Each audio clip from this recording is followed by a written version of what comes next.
Welcome to the Long Take Review, a film podcast with one eye always on the Oscar list. I'm your host, Jen Subchakche Bankard, and I have with me a group of friends, but they're not just Kens. First up, he's not just self-important, he's actually important. It's Greg Cass. How's it going, Greg? Jen, I am the son of a mother and the nephew of a female aunt, and I'm ready to discuss these movies. Really? You went for a Will Ferrell quote? That's great. That's on brand. And next, thanks to him, all problems of feminism are solved. It's PT McNiff. How are you doing, PT? To be honest, when I found out the patriarchy wasn't about horses, I lost interest.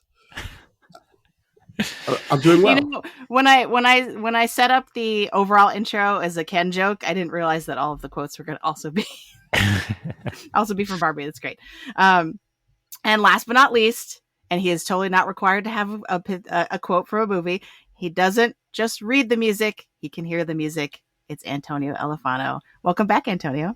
Thanks for having me. This is not from Barbie, but I don't understand the question, and I won't respond to it. You know what that's about? Yeah, remember? Love it. All right. Love it. Lucille won. You did it. So this is an extra exciting episode for two reasons. One, we are celebrating Barbenheimer, perhaps the biggest movie event of the year, one that will surely go down in movie history. And this is the first time we've assembled our entire Oscars coverage crew from last Oscar season. So I'm really happy that we could all get together for the first time.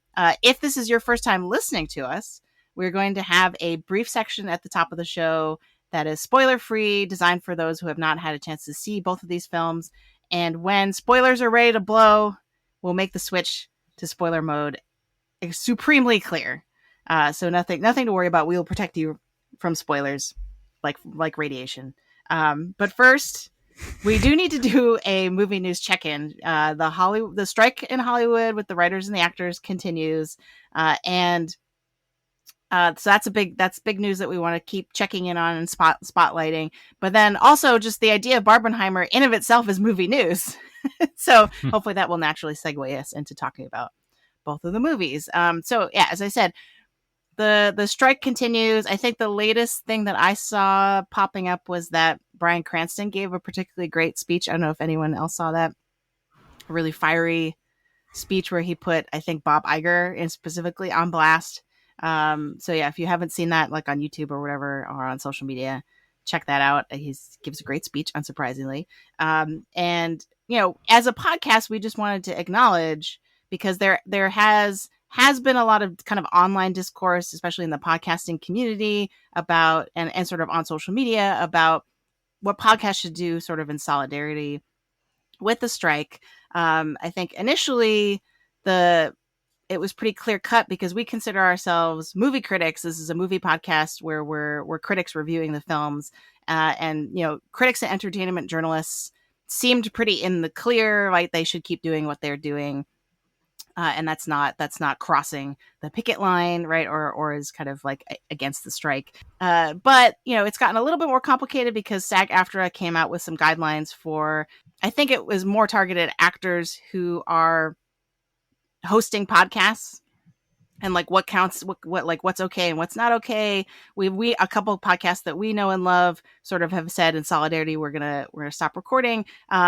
We have decided to continue doing what we're doing, and that is primarily because I think it's important to maintain a distinction between what's promoting a film or promoting struck work and what's criticism, which I think is very valuable not only to the industry, but to society, right? In terms of the arts and like the role criticism plays in relationship to the arts. So I think we see what we're doing as not promoting the work of the studios. And so we're kind of gonna keep moving on. And the other reason too, I think maybe I'll let Greg make this point about, you know, celebrating good work by actors and writers that deserve to be paid fairly. And so that's sort of where we're at, but we'd love to hear from listeners about if you have thoughts about this, about how we should be kind of doing things differently. We're open to your ideas, but does anyone else want to add anything kind of in terms of the stance of the podcast or what we're thinking about in terms of? I'll just jump on to say, yeah, I think I think it is first and foremost a task of criticism that we're up to. So that's the best explanation I have for this. The second piece is that actors and writers have said, they've asked consumers, don't stop watching our stuff, right? Because that requires the value. So I don't know all the curves of the conversation ahead, but I imagine that we're going to talk about how these two projects are the results of incredibly creative, important writers and directors and actors. And this is, a work of criticism about what they're up to. But this is also a celebration of what you can get when you actually have good creative people on what should be your hollow, mindless, this is based on a doll property, for example, right? And so I think if I were a listener of this podcast, I would take this as, hey, I'm going to go see these movies if I haven't yet. And maybe, hey, I'm going to go check out the things Christopher Nolan has made before this or after this, or both before and after this if it's Tenet. I don't know how Tenet works still. And maybe I'll go watch Little Women, this, and I'm going to go check out Lady Bird because I never caught it. And that's absolutely what people should do to support the actors and writers. And that I think both helps give them tiny little bits of residuals while they're striking, but also just reminds the studio of the value of the good work that has been done before, and also Tenet. So, yikes! This is not a Tenet podcast, Greg. Though I'm sure we'll talk about Christopher Nolan's other work at some point, inevitably. But yeah, I think that's really well said, and I think that as long as we're kind of keeping the strike in the conversation and giving it the spotlight, amplifying the voices of those who are kind of asking for fair compensation, I think we'll feel good about that. So, all right. And then other huge news that will naturally segue us into our Barbenheimer review, crushing it at the box office. Both of these movies, I mean, I think last I checked, Barbie was at 188 million. I want to say that was through Monday. I want to say that thing I just checked. And I didn't get a more up-to-date number on Oppenheimer. Does anyone have that at their fingertips? I want to say it was 55 million was their weekend opening. Hold on. I'm trying to look it up right now. It's gotten... I'm on the numbers. Anecdotally, I had a friend trying to get tickets for Thursday night the week after it came out, and everything is still sold out around here in the good theaters. So that may mean front row, way weird seats are available, but it's still really hard to get tickets to Barbie or a kind of boutique projection of Oppenheimer. Well, so Barbie, I believe this is including yesterday, which is Tuesday for the listeners. It's at 214 million for the domestic box office, 194 international, 408 worldwide after 6 days. And then Oppenheimer's at 95 million domestic, 123 international. Oh, wow. 218 worldwide for a 3-hour biopic that is mostly men in suits talking in rooms. So about physics, pretty impressive. About physics and morality to some degree. So yeah, it's impressive how well they're doing. So yeah, this is going to be, I think, something that at least industry specialists are probably going to be trying to break down for years to come in terms of like as a case study. But just anecdotally, I wanted to open up. Did anyone? How was Barbenheimer touching your life? I know all of us as cinephiles, right? We were in on this no matter what, probably. But it really does feel like it's kind of expanded to a much more mainstream movie-going audience. Yes, I see there's lots of nodding. Nodding, a great reaction for a podcast. Yeah, I mean, I think that a lot. There's been a lot of talk about it, and there's people who are cross-pollinating in a way. You know, this is I'm more seeing it online. I feel like the people I talk to who generally go to the movies were already primed to see both of these separately. I haven't necessarily heard from people who I'd be like, oh, I know you only go to the movies maybe once or twice a year. None of them have talked to me about this, but it's also, we're sort of in the middle of summer. There's maybe less constant check-ins based on our collective work schedules. But, just on sort of unrelated online chatter, it's just there as like, oh, and of course, like we've gone and seen Barbenheimer. Did we do it? Did people do it both in one day? Did they separate it out? Was there spillover? They went to go see Barbie. It was sold out, so they saw Oppenheimer instead. And what a curve that must be for their lives.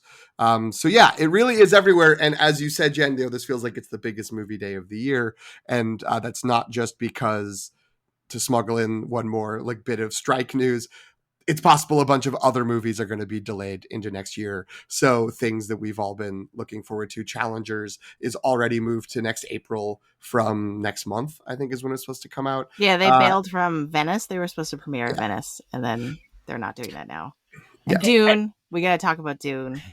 I will say, I was in my Barbie screen. They showed the Challengers trailer. The crowd was hyped and like, ooh, like this looks like sexy fun. And then I immediately checked my phone after and was like, it's been delayed till April. I'm like, really? You couldn't like decide that before you got the trailer? But I guess maybe the hype will stick around, or people will. It's probably also just a logistical thing of like the trailers are locked in long before any, like they can't update them fast enough, I think, to go with the film. But yeah, it's like, it seems like every day there's a new announcement about another film that's getting pushed, which is an unfortunate byproduct of this. But if it gets people to realize, hey, remember Barbenheimer and how awesome that was? Like, we're mad at you studios because now we don't have any, we're not, where's our next movie fix? Right. So yeah, if we have like a really dry spell into the fall, I think that could be problematic, but also good potentially for the strike effort. For me, my anecdotal Barbenheimer thing was that on Friday, which is when I went to go see Oppenheimer, I was wearing my Barbenheimer shirt, which was in the laundry. I was like, oh, I should have worn it for this, but it's in the wash. But it's a pink Barbie pink, and it has Barbenheimer with like a mushroom cloud like in the Barbie font. And you can check the Long Take Reviews Instagram page if you want to see. That's true, to see a picture. A picture of Jen in her shirt.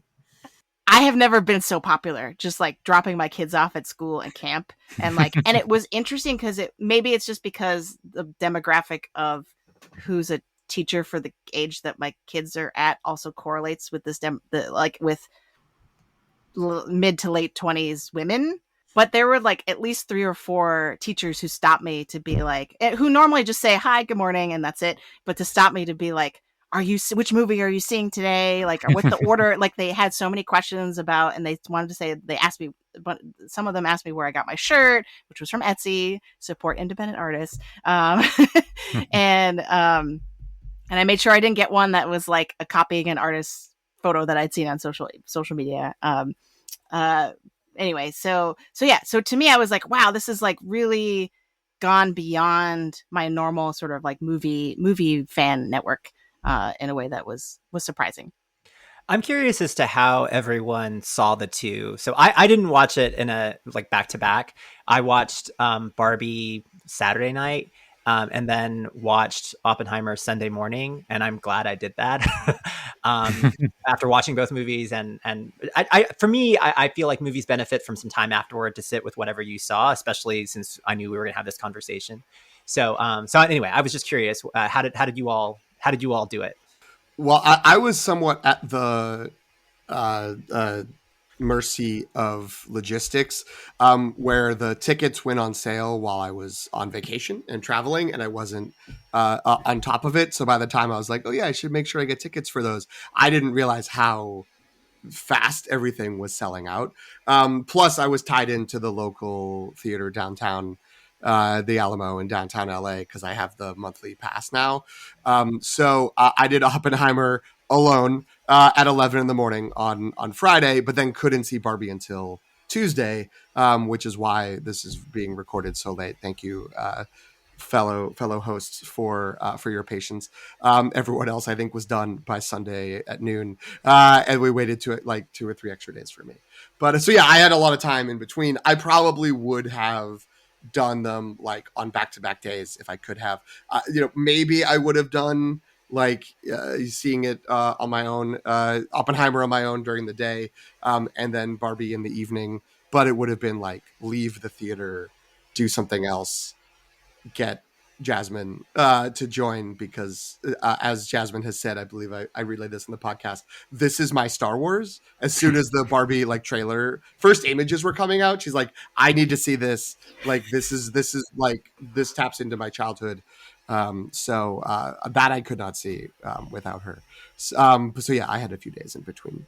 My original plan was Friday Oppenheimer, Saturday Barbie. That got pushed to Monday night for Barbie, because the other moms that I was trying to see with, we had various complications, as you do with kids always, about like we couldn't do it as we originally planned on Saturday.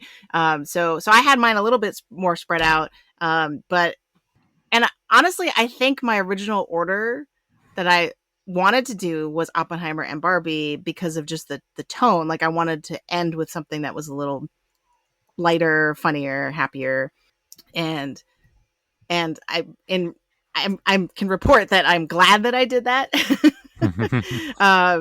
But obviously you saw it in the opposite order, Antonio. So yeah, I think that's really interesting. Greg had it. You're the only one of us who did the true double feature back to back, I think. Yeah, and I think I regret it. So yeah, I did Friday night, 6:00 Oppenheimer. Had to do the math on factoring in the solid 25 minutes of AMC trailers. So then 10:15 was Barbie. So I had time to exit my theater, go into the men's room, and change from my black to my pink T-shirt. And nothing makes you check your life choices faster than changing your shirt in an AMC bathroom for an Instagram opportunity. So I did that, took my photo in my pink shirt with the Barbie poster, and then went in to that next screening. It was a lot, and I think I was grumpier at Barbie, and I will say the crowd in Barbie had mostly, I think, done the same thing, as much as you can tell with faces and so on. And I would say I think we were less receptive to some of the jokes than we would have been had we gone in fresh. So if there's somebody out there thinking about that, my recommendation would be catch like a 2:00 Oppenheimer, go out with whoever you went to that movie with, talk through your feelings, kind of debrief, decompress. The big picture was pointing out, go to whatever like chain mall restaurant is closest to your theater, like Margaritaville. I think my theater has a Buffalo Wild Wings next to it, and something like that, where you're really like not challenged by the meal. You're just inhaling garbage food, and then there goes those sponsorships. And then go to Barbie as like your evening show. Like, I no disrespect to Barbie, if I had like a 2-drink kind of good feeling in me for Barbie, I think I would have loved it like beyond the moon. So, and maybe I should have. So I think that's the evening I would recommend, not the like psychopath, I just got to grind this out one and then the other. Don't think about your feelings, just change your T-shirt that I did. You're really stretching the word evening, because that sounds like an afternoon through nighttime. Yeah. 7 or 8 hours. But yeah, I think a break in between is a good idea. Yeah. Well, as one of my favorite podcasts says, the 3 p.m. is the 2 a.m. of day drinking. So just like make it a whole afternoon. Nice. All right. I think we're ready to actually give our thoughts, because I'm seeing that peek through kind of our discussion of our experience of the two movies. So what I'd like everyone to do is to give a double short take. So you don't have to go in a particular order, but what were sort of your takes on both of these films? Which one did you enjoy one more than the other? You can feel free to kind of compare them or relate them. You don't have to have your two short takes be totally separate. And going into each film, which one did you think you were going to like more? And then did that match up with what actually happened? So, Antonio, we'll start with you. Sure. All right. I would have thought myself an Oppenheimer person. I have no connection to Barbie, and I have no nostalgia for it. I don't think my sister had any really growing up. So I wouldn't have seen the movie at all if it wasn't for Greta Gerwig, who I absolutely adore. So again, I would have thought myself an Oppenheimer person, assumed that was the film I would enjoy more, and I was wrong.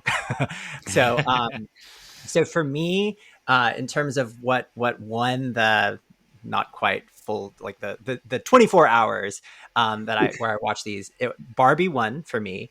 To me, the movie is so much better than it should have been given the source material.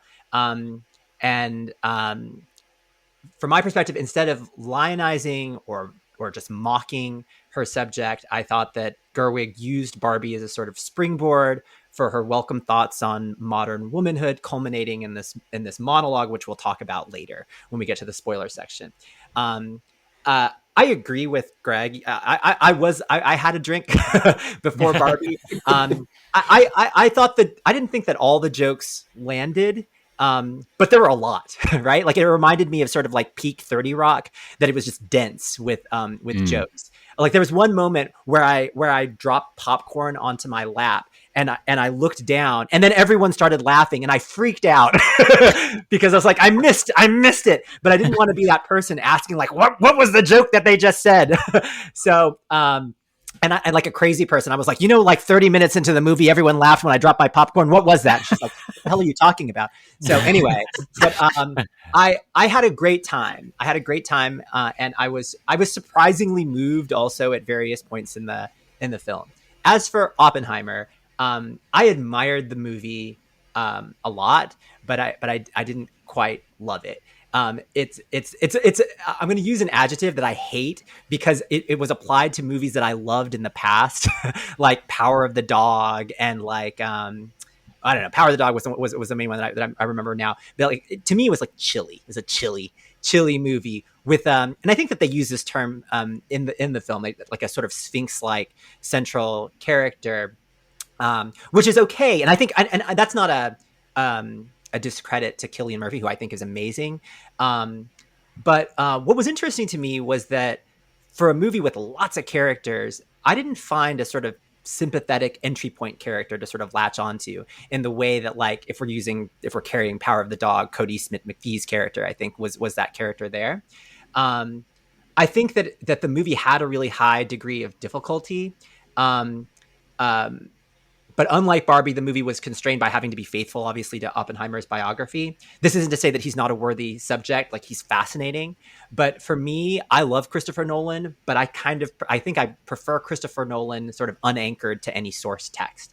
I think it's hard. So I'm just going to talk about a little bit at the beginning and then the end, and then I'm done. I think it's hard to represent thought, especially scientific thought, in an interesting way in film. And I wasn't. I'm curious to take your takes on sort of like how dazzled you were by the science and the talk of physics. But I wasn't quite into it. Like it didn't do anything for me at the beginning. And I was trying to think of like a movie that expressed thought or like these kinds of really difficult things well. And like there's like 10 minutes before we started this, the best example I could come up with, and this is terrible. This is like, there was a TV movie years ago of an adaptation of a play called Wit, Margaret Edson's Wit. And it's talking about the poetry of John Donne, which I find incredibly inaccessible, but the movie made it incredibly accessible. I think it's easier to translate that into something that audiences can understand better than like the physics involved here. But like, they put it like the fission and fusion and whatever. I was like, I don't understand what's going on. One thing about Oppenheimer, I feel like through the first two acts, I kept looking at my watch, which is a bad sign. But the last act I found to be the most propulsive, and I stopped looking at my watch. That's where a sort of like antagonist, like a human antagonist, emerges, and we see this sort of human to human conflict. But as exciting as that last act was, it felt like a movie I'd seen before, a version of a movie that I'd seen before. So as much as I was sort of swept into it a little bit more, it also felt a little less special at that point. So anyway, that's my not so short take on the two. That's all right. They're beefy short takes because they're two movies, so it's fine. Greg, how about you?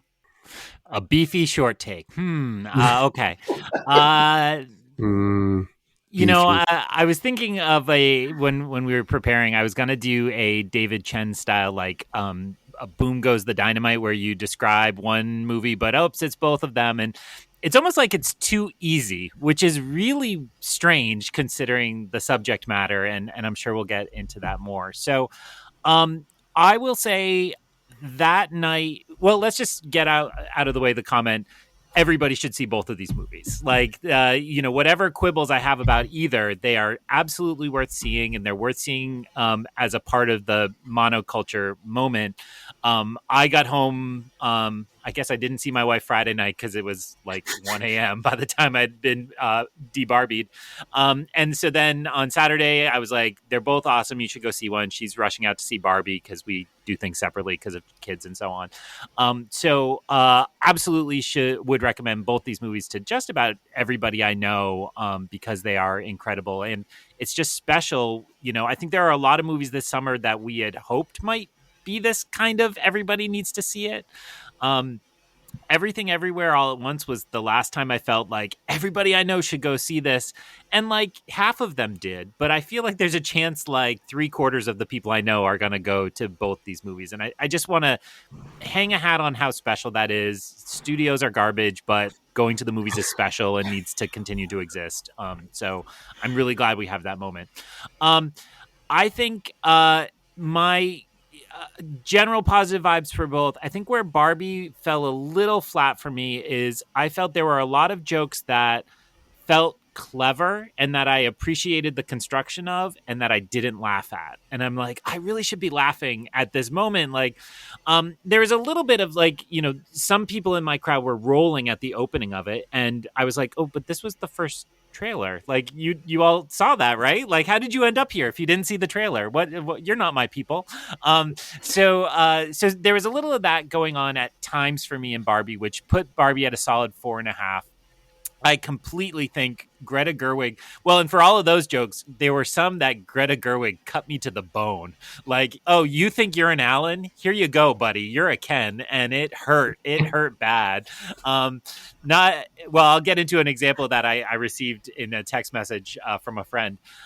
So I really did appreciate the Greta Gerwig of it all. This is absolutely a Greta Gerwig film. And I agree with Antonio. I went into the Little Women she created, her last film, and thought it would be like, okay, yeah, I've heard this. And I found it revelatory and just a complete 5-star movie that I will watch yearly till my dying day while PT's watching Dead Reckoning Part 1. But Oppenheimer, I actually was really glad to hear Antonio say he found the last hour propulsive, because that's the opposite of what I've heard a lot of critics say.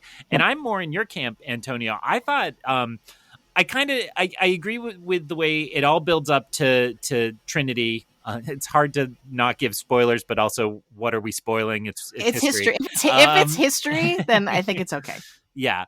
And yet it had me. It totally worked for those first 2 hours for me. I probably was a little more positive, and there was some striking imagery I just will always think of not in a meme way. Barbie has a million memes that I will use to communicate forever. Oppenheimer didn't, but things will last with me in certain ways. But I did find the last hour totally compelling.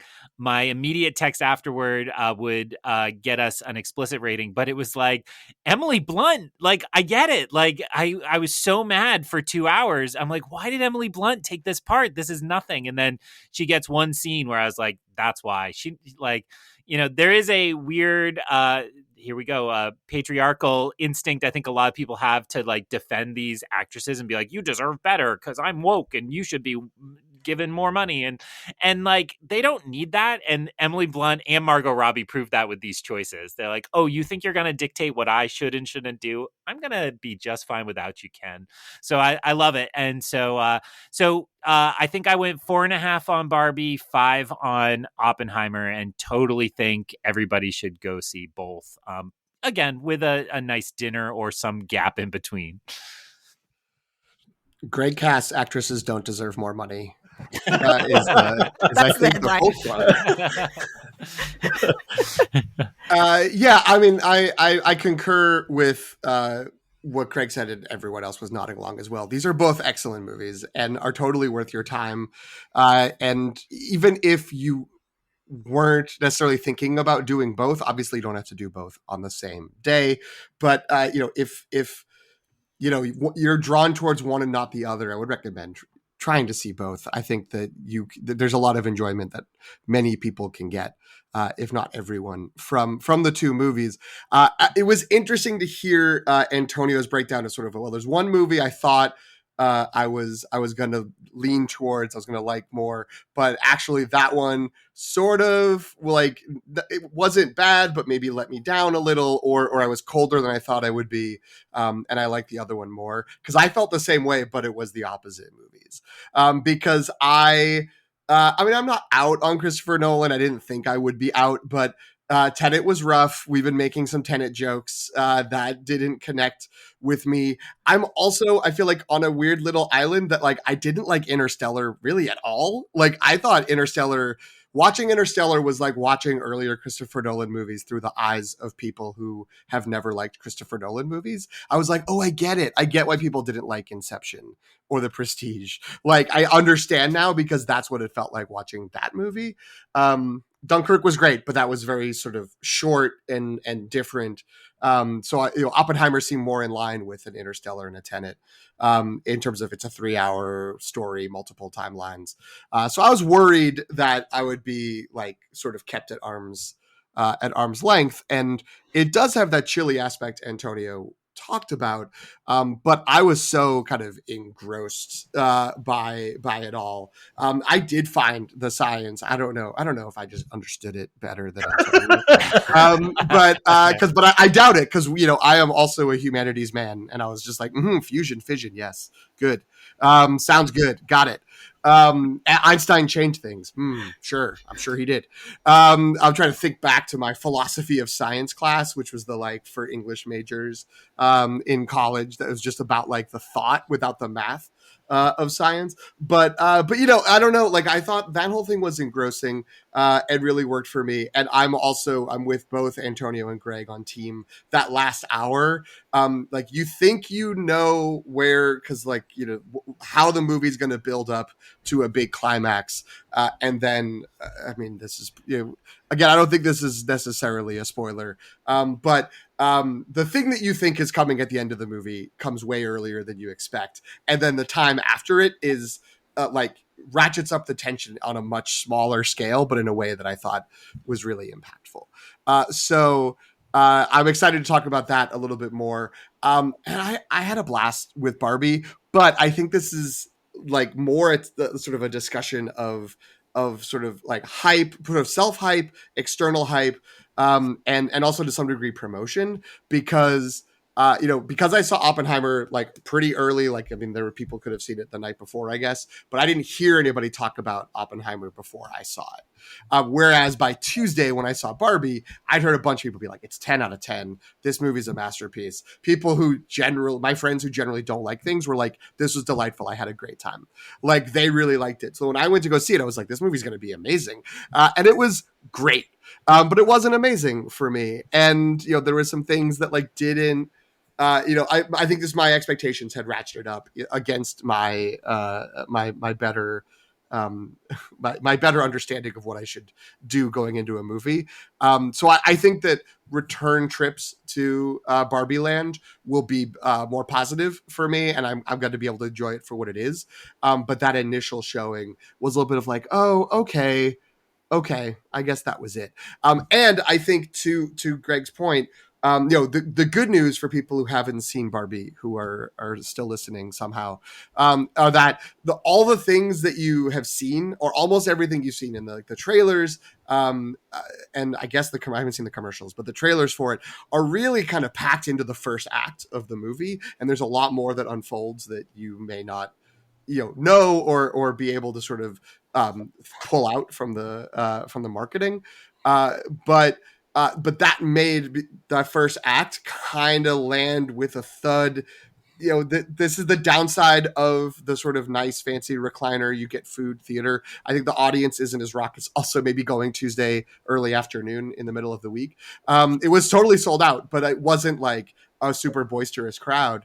But like, I feel like everyone in there was just like, yeah, I've seen that joke. I've seen that joke too.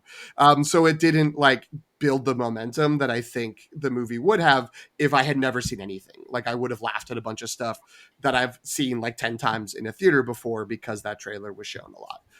Whereas I think with Oppenheimer, like the trailer for that movie got me pumped for a movie that isn't really the movie that it is. And I think it's a better movie than what the trailer had set up.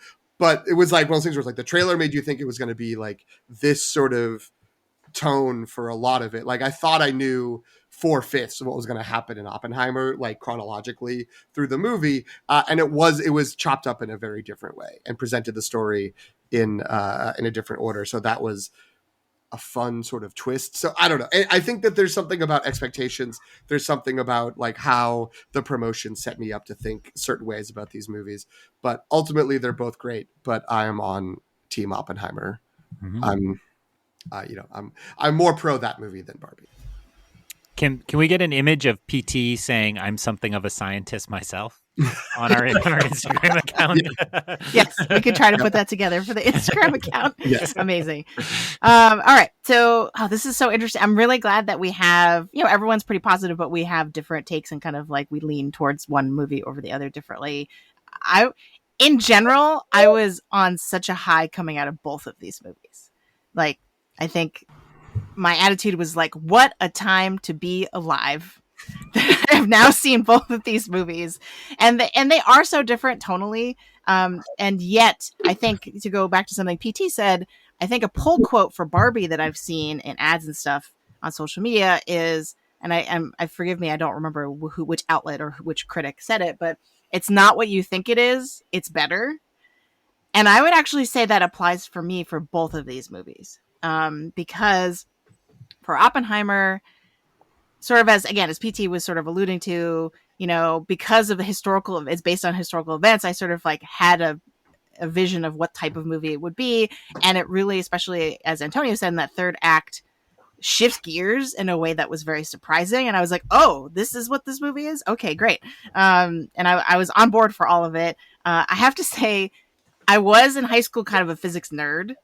I took AP physics instead of, one of the other sciences, and I was in like a physics Olympiad club, and I think when I don't think Greg was in this class with me, but in grad school there was like a early like intro to rhetoric seminar, and at one point I brought up like, well, Newton had the theory F equals ma.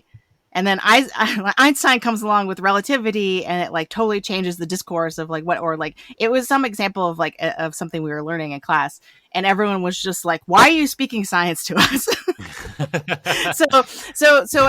All that is to say that I was enthralled by all of the like the physicists talking to each other about physics, and there's like a tension between theoretical physics and practical application of physics that I've just found like so interesting. And I did not look at my watch once. Seeing Oppenheimer was probably the closest to a spiritual experience I've ever had at the movie theater. I was just like hanging on the edge of my seat for the entire time. I think I was like clutching my legs. When at the end of the movie I looked down and I was like, why are there all these marks on my legs? It's because I was like so tense. And part of that I think was I had the privilege of seeing this in the way that Nolan intended, the 70 millimeter IMAX in the correct aspect ratio, right? That he filmed it in and everything. It's not many theaters around the country. I think I kept trying to find the accurate number and I kept finding conflicting things, but it's like 19 theaters have this setup, or that they can do the sort of like, and I'm sure some people have seen pictures on the internet of the huge reel of film, the 11 miles of film that they use. And so my theater had that. And if you can see this movie in that format, I would highly, highly recommend it, because it really was that much more immersive, because the screen is tall. So it's not wide, it's not cropped like widescreen. It is for some of it. It shifts back and forth, but for a lot of the key scenes, it's just like wall to wall, like I'm in the scene. And that worked for sort of the big, like sweeping landscape kind of like action explosive scenes like that you would expect this movie to have, but it also really worked for just like close-ups of some of the actors, especially Cillian Murphy. Like it was just and that plus the sound and the editing, and I just felt like this was Nolan firing on all cylinders. I'm not ready to call this his best film necessarily, but I was really blown away by it. And then so I was like, well, Barbie can't possibly live up to that experience, right? And it didn't quite. So like, I would give both of these movies 5 stars, but if I had to choose, as my husband John forced me to, he was like, well, no, you got to choose one. Like, which one? And so I'm on if I have to choose, I'm on team Oppenheimer. And that's really by a hair's edge, because when I saw Barbie, I was equally blown away because of the writing. Like, I was just like, how did Greta Gerwig, not only how does she get away with this movie, right? Because there's the whole thing of like, it's product placement for Mattel, right? Mattel was involved in making the movie. So there's only so much she can do in terms of the cut. But no, it's like, it's satirical. It's hilarious. It's really introspective and existential and philosophical in a way that, like, if you ever told me a Barbie movie would be that, I would be like, no, that's not possible. And so I was just kind of floored by how much at every turn there was another layer of kind of like intellectual discussion that's being, I don't want to say snuck into the film like it's vegetables, right? Like, but that's woven into the of what is at the end of the day a really fun, flashy, funny movie that everyone can enjoy. It's just like highly entertaining and yet is so deep at the same time. And so for me, I was like, I walked out of that theater. Not only my face was hurting because like I had been smiling and laughing for 2 hours constantly, because I do agree it is like with Antonio's 30 Rock reference that it is just like joke after weird moment after awkward existential moment, right? Like, and it's like, and it just never lets up really on that front. But I found that to be really, I was, my face hurt at the end, but I was really enjoying it. So yeah, I'm pretty high on both of these movies. I think if I had to pick one as the winner, it would probably be Oppenheimer. But I'm in love with both of them.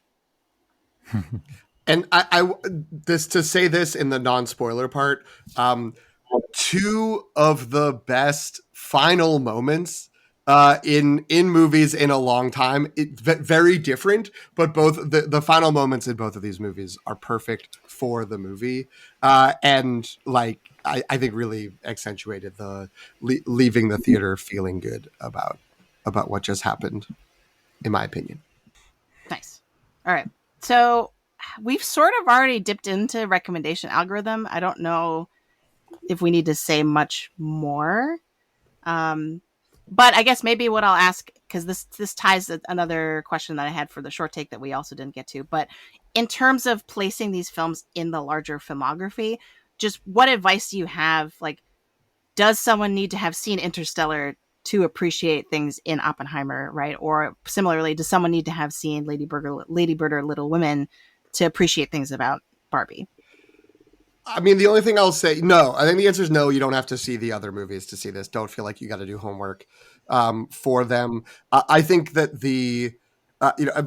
as Antonio said, and I think maybe we all sort of felt this, when they initially were like, there's going to be a Barbie movie. It was like, okay, it's directed by Greta Gerwig. It's like, oh, hello. Like, I'm interested. So I think that like knowledge of her filmography will get you, would probably get you in the door. But if at this point, if you haven't seen it, like you've already been hearing Barbie's great. So, it's it's worth going in and seeing it. I'll just say in terms of recommendation algorithm, anyone who thinks that like they don't want to see Barbie because Barbie is like for girls, they probably need to see Barbie. Like they're the ones who need to see it the most. I agree with Greg. I hope that that people who watch Barbie go back and watch Lady Bird and especially Little Women, 2 movies that I absolutely love. This trio of films, even though I put Barbie like third out of those three. I think I love that the range of sort of films that she's stretching toward, right? Like some of my favorite director, like last time I talked about Nicole Holofcener, but a lot of her films feel very similar, right? And so I know what I'm getting when I get one of her films. With Greta Gerwig, I just know it's going to be good, right? But I don't know what the aesthetic's going to be. The writing will be sharp, but that she can make these three movies as successful as they are and as different as they are is a testament to just how exciting a director she is. If anything, it just makes me incredibly excited for whatever comes next. Which is Chronicles of Narnia, in case you didn't know. Oh, I didn't know that. Oh, She's all right. signed up for 2 Chronicles of Narnia films with Netflix. Amazing. Which I first was like, why are we wasting Greta Gerwig on this? But now having seen Barbie, I'm like, oh, I'm just really excited to see what she does with those stories. Get that bag, Greta. Yeah. I was going to mention there are some quotes from her agent out in the media, which I don't know that you can ascribe to her really, but he was like, she's going to be the biggest director of all time and she knows exactly what she's doing and how dare you question her. And I kind of respect those quotes because, I think we can name a mile long list of male directors who will go get that bank and, do the one for them, one for me. But I think this Barbie movie announces that she's a really big heavy hitter now. And if you didn't appreciate her before in terms of like bank, I think studios will, because that tends to be what they care about. And, again, it seems like it was inevitable at this point, but go back like 2 years ago and tell yourself, Greta Gerwig, with a little help from Noah Baumbach, is going to write a Barbie movie, and it just is still a weird sentence to hear out in the world. So, I want to just put in my own Interstellar hate. Doctor Who did those plots way better 20 years ago than Interstellar did, and so I don't think you should go back and rewatch all of Christopher Nolan's movies. If I had to pick one, it would be Dunkirk, which seems obvious in a lot of ways because it's him in a kind of more serious register. I will say the internet is abuzz with the theory that Oppenheimer is an allegory for Christopher Nolan unleashing superhero movies on us with The Dark Knight. And that is a fantastic take. I love and that. The fact that it takes Iron Man himself to task as a part of that project is kind of perfect. So, hey, maybe watch a Batman movie and then appreciate that they destroyed our cinema culture in so many ways and read Oppenheimer in those ways. But homework not required. But if you are somehow not here having not watched the Greta Gerwig filmography, I think last I saw, both were very accessible on streaming. I think Canopy had them. Speaking as a privileged academic who can watch Canopy for free through our university library, check them out. Public libraries also have access to Canopy. Check your local library if you are not an academic and listening to this, if we have any of those listener members. I just want to say, thank God the first version of How I Met Your Father didn't go. For those who may not know, there was the TV show How I Met Your Mother. During the last season of that show, they made a pilot of How I Met Your Father, which was going to be about like the story of a woman, etc. And that was to be played by Greta Gerwig. They did the pilot. Everyone was like, oh, of course this will go. It's like the next version of a really big show. And it wasn't picked up. And because she was free to not be on a CBS sitcom for the whole year, she made Lady Bird. And then she made Little Women. And now she's made this. So we are in a wonderful world where we're not in season 9 of a mediocre CBS spinoff where Greta Gerwig's wasting away, again, making a ton of money, but our film culture is all the more richer because the network made a weird decision to not pick that up. I'll close out this conversation. We can move on to spoiler mode in a second with, now that I'm hearing both of you talk about each director, I would say that, yes, I agree that like technically there's no homework required. You can go to both of these movies cold and enjoy them.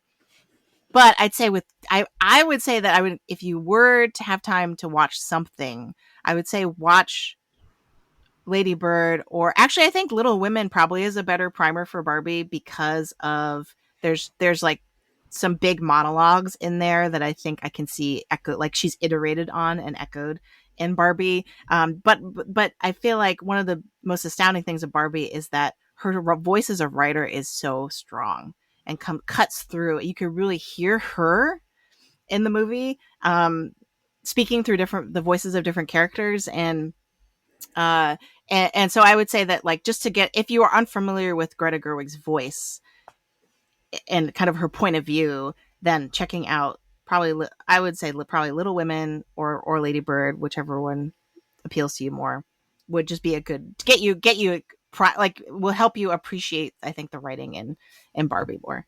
Yeah, so I think we are now ready to switch to spoiler mode. So if you've not seen either Oppenheimer or Barbie, please go have your own Barbenheimer experience. Learn from Greg's mistakes. Make sure you don't go extremely back to back and tire yourself out. And we are going to kind of, I think, with the way that we've set this up, we are going to kind of fluidly hop back and forth between both films. So if you've only seen one but haven't seen the other and you don't want it spoiled, it's not safe for you from here on out. I know a lot of other podcasts that I've listened to have really segmented it. So they're like, okay, this time to this time, we're talking about Barbie. This time to this time, we're talking about Oppenheimer. We're not really going to do that. I think mostly partly because other podcasts have done that. And I think we have an opportunity here because of the Barbenheimer experience to sort of think about them together. But also just for efficiency's sake, right? So we're not kind of like, we don't spend an hour talking about Oppenheimer and then never get to Barbie. This is your exit, stage left. Otherwise, you're on your own. I'm going to count down from 3, 2, 1. We're in spoiler mode, so we can freely start talking about the fact that they tested an atomic bomb at Oppenheimer, which was history, so it's technically not really shouldn't be a spoiler. But I think today, since we've kind of skipped the rhetorical situation our past couple of reviews, I wanted to start there. And also, I think it just fits so nicely with the idea of Barbenheimer and how this like really strange phenomenon that just sort of like happened. And to talk about kind of, it just really begs a rhetorical analysis. And so I wanted to start there. So were there things that the first question I have on our list is like, who can claim authorship of Barbenheimer as a phenomenon? It's me. And what does that tell us about? Thank you, studios. We did it. Send the checks. Or just anything else that you can sort of see relating, like that we can relate from our knowledge of rhetoric and composition, and that can kind of apply to Barbenheimer as a weird pop culture phenomenon. I'll start. If these movies had been released like 2 decades ago, this would be like a case of classic sort of counter programming, right? It's 2 movies with 2 distinct audiences. And so that's why we're going to put them here, because they're not going to cannibalize on one another's audiences. I think it says something about 2023 and this moment and tearing down of lines between traditional gender norms, that these movies can appeal to many of the same moviegoers who are willing to put these wildly different films in conversation with one another. I think that's well said, and exactly where I wanted to go. So I'm going to go there in an unexpected way, and I want to tread carefully because I am a cis white dude. But I had a gross family member, and I hesitated as if they'd listen to this. They're not listening to this. Kind of come up to me and it said something essentially like, well, if non-binary gender identities are a thing, why is it like so much more prominent right now, and it's never been true historically? Which is a gross statement, right? And so I rejected that statement. I was like, it's always been true. People just weren't allowed to express it, or they did express it in a way that was more culturally acceptable there, and so on. But the kind of longer answer I tried to give this person, still treading carefully, is, there's a way in which, and I think parents on this call will recognize it, they want to gender your kid from the second they are born. And I think a lot of Gen Z who get to their teenage years just are rejecting the binary because it's been stuffed down their throat forever. And that's not to diminish their actual, perhaps non-binary identity. But, in my classes, I see 18, 19-year-old guys going, full in the kind of stereotypical jocks, still like wearing pink shirts and being like, yeah, it's all bullshit, right? Sorry, explicit tag. And so I think everything Antonio just said is a part of that. It's like, this is absolutely classic counter programming. And the joke at first was like, which are you going to be? And then it became everybody saying like, no, I'm both. And that's what's cool about being me. And that's what's cool about being alive right now. There was a really fascinating map I saw and cannot share a link to, but people should Google, which it looked at the trending topics and where each of these movies had a stronger trending strength. And it was fascinating to see that Oppenheimer was kind of the north of the country and Barbie was the south. It wasn't a bi-coastal thing at all. It was, it wasn't a red state, blue state thing. In other words, it was there. And to me, that just showed that like, oh my God, they tricked a whole bunch of the country into like taking your sweet candy coated medicine of some real harsh truths about patriarchy, which made me really excited. And, maybe I'm not saying the Northeast couldn't have used that lesson from what I see around me. But all that is to say, I think, there's a power to marketing. I think of Gentle Minions, perhaps as the Yes. other forebear of this. But like when you give something that people can make an Instagram post about and show their allegiance and how they're rejecting what society says they should fall neatly into, I think that gets really excited, particularly to Gen Z. I think our age was going to show up to these movies pretty much, guaranteed. But I think maybe some of this phenomenon comes from pulling in those younger demographics and making it clear you need to see these both and you need to see them this first week, which nothing else this summer at least has been able to demonstrate to them. And to maybe underline too much, what I agree fully with what both of you are saying is these are very coded movies as like traditionally male and traditionally female, where in Barbie is this sort of it's hot pink, it's a toy that has been only quote unquote only girls can play with it. It's for all the other ways in which Barbie can be critiqued, has been critiqued, is critiqued within the movie as an object, as a cultural influence. There is a strain too of people who are like, oh, I wish I could have played with Barbies, but I couldn't because I was told by my elders I'm a boy, I can't do that. And that's both sort of traditional, I should say traditional, like cis straight men, gay men, cis gay men, and then trans women who are looking back and being like, that's what I wanted to do, but I wasn't allowed to. And then even within the movie Barbie, in what Greg referenced, I think obliquely, the moment that probably cut the closest to the three men on this, in terms of being like, oh crap, I am a Ken, is the sort of film bro discussion of the film bro Kens, and you could very easily, instead of The Godfather and it's Coppola's aesthetic mixed with Robert Evans's masterful use of the studio system, or however that's phrased, it could just as easily been, oh, it's Christopher Nolan's ability to blah blah blah with the timelines and the mechanical plots. Like that could just as easily been that. So that is sort of very kind of dude movie watcher film bro coded thing that like there's a new Christopher Nolan, it's Oppenheimer, it's a great man doing a big thing that like changed the world, for better or for worse. It's for worse, and that was sort of this idea that's been looming for a while. So yeah, this mingling of no, but it's not one or the other. They actually interact, but in a great way. I do think it was just when they were picking the weeks or they were scheduling things, it was just kind of like, oh, we gotta, like it doesn't matter, like these audiences won't be compatible. The women will go see Barbie and the men will go see Oppenheimer. It'll be fine.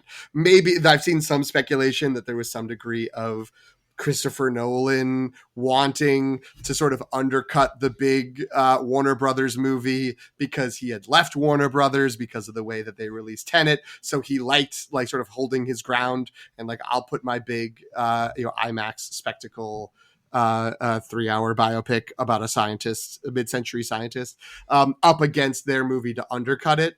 I don't know if that's true. I don't know if that's based on anything, but I do think that when it was set up, it was not designed to create this. This was a very sort of organic reaction from people. And I think that going forward, there's going to be a lot of attempts to recreate this chemistry that will fail spectacularly. In a classic update on we're re-releasing Morbius in the theater because of the memes, they're going to try to make a new Barbenheimer with, I don't know, whatever,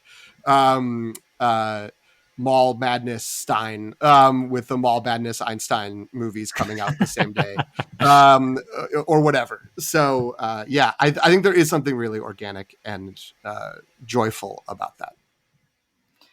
Yeah, and I think it goes back to this question that I originally put in our doc about authorship, because in rhetoric, there's sort of this philosophy called social constructionism, which I'm defining this for the benefit of our listeners, not all of us, right? Because we all are familiar with it, I'm assuming. But the idea that everybody contributes to the making of meaning, right? Like either through just like debate and discourse, or kind of like in people's different interpretations of something, right? It could kind of mean a lot of different things. But I think that's really what's proving PT's point here of they can't replicate it because it's not up to them, right? And I think Barbenheimer really did start as a marketing ploy, right? The studios being like, we put both of these movies on the same day, and like, there might have been, like, as you're saying, there might have been some like spite involved in that against Christopher Nolan. But it really was the internet and sort of fans that sort of like took over, right? And they were the ones that kind of contributed the Barbenheimer aspect to it, right? And including all the things that everybody just said. So I do think that makes it out of their control, that they can't just decide, oh, we're just going to do Barbenheimer every time, right? Because it's not going to work. There's something that has to happen organically through the internet, through fans. Someone has to take that first step to make the first meme, and then it has to go viral, right? So yeah, it's really interesting to think about, just like, but then it's going to get really annoying if they do try to replicate it, which I agree inevitably they're going to, and that this like idea of counter programming is going to kind of probably be a lot more commonplace in the hopes that it will catch again. Does anyone have any good bits from the internet that they want to share in terms of like what was the best Barbenheimer meme or artwork or something like that you saw? I mean, there's so much good fan art that it would be hard to describe. But to me, when you're talking about social construction, you're talking about that. All of those images did way more to promote these two movies than even, the kind of early Barbie meme thing that did go very viral when it debuted sometime in February, I think. But it was people who brought the two together and had fun doing the split screen posters or the combination of the two. And I think that's what's going to, be what this will be remembered for more than any specifics from either film. I want to embrace that, but also throw it back to PT's comment when you mentioned the people who weren't allowed to play with Barbies, which I think is very smart. And the one to me that stood out is I had and I'm going to say this seriously, the distinct pleasure of using a urinal next to, I believe identified as a man dressed in the full Barbie pink cowboy girl outfit with all the fringe. And I was like, this guy is so fabulous. And he is here just owning it. And I have no idea who he was there with. It didn't matter. To me, he was a man there by himself who's just like, you didn't let me play with Barbies. And guess what? I'm fabulous and I'm going to own it. And it just made me so happy that that society is in a place where our meaning construction is like, Barbie's not for girls. Barbie's whatever we want. We can all wear pink. We can all do that. And I'm not going to be so naive and Pollyannish just to jump feminist icons. I don't know. That doesn't really count. But I'm not going to be so Pollyannish to say everybody everywhere in the country could do that. But I was in a privileged place. even in a fairly conservative suburb of Boston, where that guy could be that guy. And I'm so glad I got to witness him being that guy, and I'm a better person for it. And so I really think like fans are going to own this experience, and that's what's going to be that's what's never going to be replicated again, no matter how hard they try. I want to give a shout out to, there was a guy at my screening who had a pink bucket hat and a velour pink tracksuit and then pink sunglasses. He looked great. And so, and he had and then I think I saw him wandering around the lobby by himself. And then when we got into and then this was for Oppenheimer, which was great. And then when we got into the theater, there was another guy that was dressed as Oppenheimer. He had the fedora, the suit, everything. So yeah, I think it's just, and so like to shift gears to kind of thinking about this in an industry context, I think like this has been the big question of like, are theaters dying? And the answer really seems to be, well, just make going to the movies an experience, right? And like a lot of time, for a long time, right? As a longtime listener of The Big Picture, for a long time, that narrative has been event movies, right? So like but like Endgame, like a big Marvel movie, a tentpole blockbuster. That's what's getting people to go to the movies, and not everything else. Everything else is dying. But I think this is a great example of, no, it really doesn't. It doesn't have to do with the type of movie necessarily, right? Because neither of these two movies are Marvel movies, or like, yes, Barbie is an IP, but it's not an IP that we've seen movies for years or something like that, right? And that it's really, how do we find ways, and maybe this is just the next evolution of movie going, where this type of thing makes it a fun experience, so people will want to go out to the movie theater again. Yeah. The other thing I want to pick up on is the sort of like gender dynamics. And I think that it's really interesting that these two films, once you actually see them, are really in conversation with each other about gender. And one of the biggest criticisms I've heard about Oppenheimer is that Christopher Nolan still doesn't know how to write female characters, right? That I know a bunch of us were fans of Emily Blunt in this movie, but she does have a pretty minor part still. Florence Pugh, that's where I agree with the critics of like, the female characters were terrible in this. I think Florence Pugh was really underwritten, underused. Her scenes were, I think, my least favorite parts of the movie, and it felt like they were in there for the wrong reasons, and all that kind of stuff. And so it's really interesting to think about, like, if it's like, I think, I can't remember where I heard this or where I read this, but that Oppenheimer is the world where the Kens win, right? And so to think about the sort of discussion of patriarchy in Barbie, and then go back to Oppenheimer and to think about the confirmation of that historically, I think it creates a really, and so people who would kind of pick a side, quote unquote, right? The people who aren't embracing both and saying I'm both, because there are those people. I was at the Oppenheimer screening with lots of film bros, lots of Nolan heads who were like, had no plans to see Barbie probably.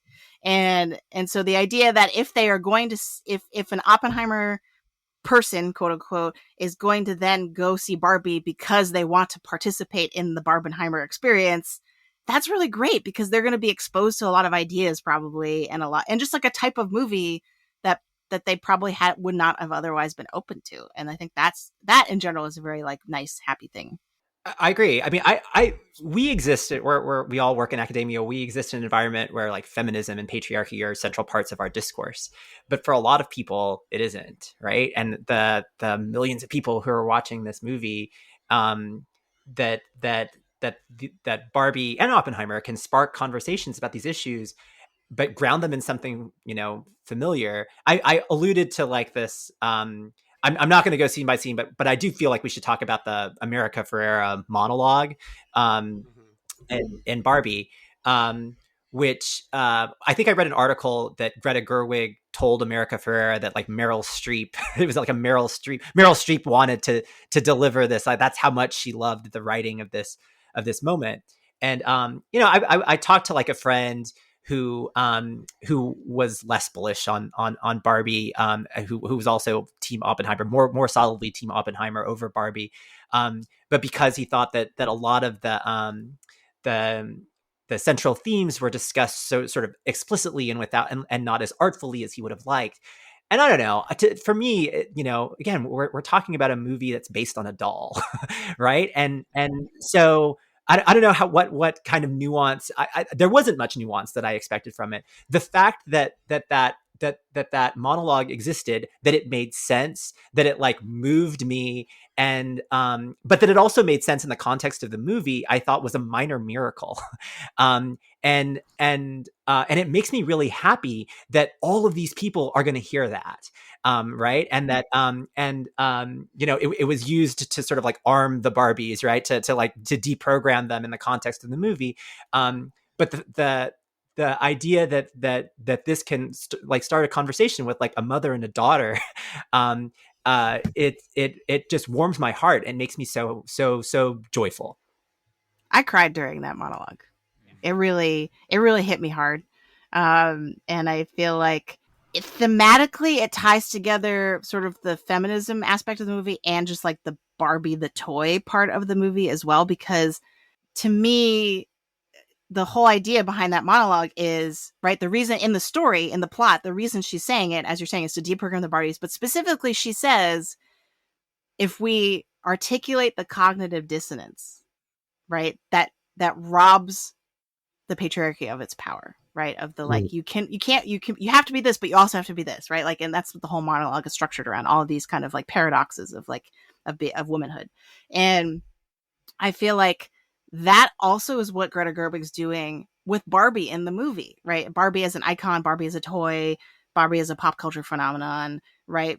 She's saying, look, like Barbie can be at on the one hand feminist and an inspiration to little girls and like a way for and boys and right, like all the kids who should be able to play with them, that will inspire them. And so they live in Barbie land. They live in a world where there are no limitations to what they can do. But then on the other hand, Barbie is also what and I'm not gonna remember her name, America Ferrera's daughters in the movie, what she's her spit take to or not spit take, that's the wrong word. Her kind of indictment of Barbie is also true. Right. And so to me, that was Greta Gerwig when she was approaching. She's like, OK, they're asking me to make a Barbie movie. How do I make this in a way that like I can sleep at night, basically? Right. And that we have this discourse surrounding, is Barbie a feminist figure or an anti-feminist figure? And that she's sort of saying, like, I want to articulate the cognitive dissonance of that to rob the patriarchy of its power. Right. That if I make a movie about Barbie that sort of shows that she is both of these things at once, and explore why, that will make this a Barbie movie that we can feel good about watching, or that she could feel good about making. I assume that's me presuming a lot about Greta Gerwig, but yeah, to me that was the movie's brilliance, was that it was like everything made sense together, and like she even by the end of the movie managed to loop back to the patriarchy victimizes men too, right? Mm-hmm. Because there's like, and like that was the only purpose I really saw for the Will Ferrell character was at the end, where he can have the otherwise I don't know, like his scenes were the ones that worked the least for me, where I was just like, all of the Mattel corporate stuff I probably could have done without. Like I don't think that's really that necessary, other than the fact that Mattel partly made this movie, right? Like, or they were involved in this movie. But you know, he has that moment at the end where he's like, I really wish, like he expresses like frustration with the pressure of masculinity, of like, I really like, they end up tickling each other, I think is the end point. Mm-hmm. That right, where he's like, I really wish it were socially acceptable for men to tickle each other or something like that. But and so yeah, I thought that was the brilliance of the movie, is that it was in articulating and this theme of articulating the cognitive dissonance. I don't know how we got there, but that's my just again, since this is rhetorical situation, didn't you just articulate social constructivism, right? Yes. The Barbie is both because it has to be both. It has to be the push and pull because it means all these things to all of us that are different. And so, and included in that is probably a good chunk of the audience that Barbie doesn't really mean that much to. Like, I've spent so little time thinking about Barbie in my life, and yet have been shaped and warped by the same processes that silly little doll, or that very important doll, maybe put out into the world and shaped and are a part of that. So I think the monumental achievement of all that you both just articulated is so important and can't be underestimated, especially as kind of a Trojan horse to the people who need to hear it, right? And so that I alluded in the short take to the friend who texted me. Friend has not been able to get tickets to Barbie yet, is a giant Matchbox 20 fan.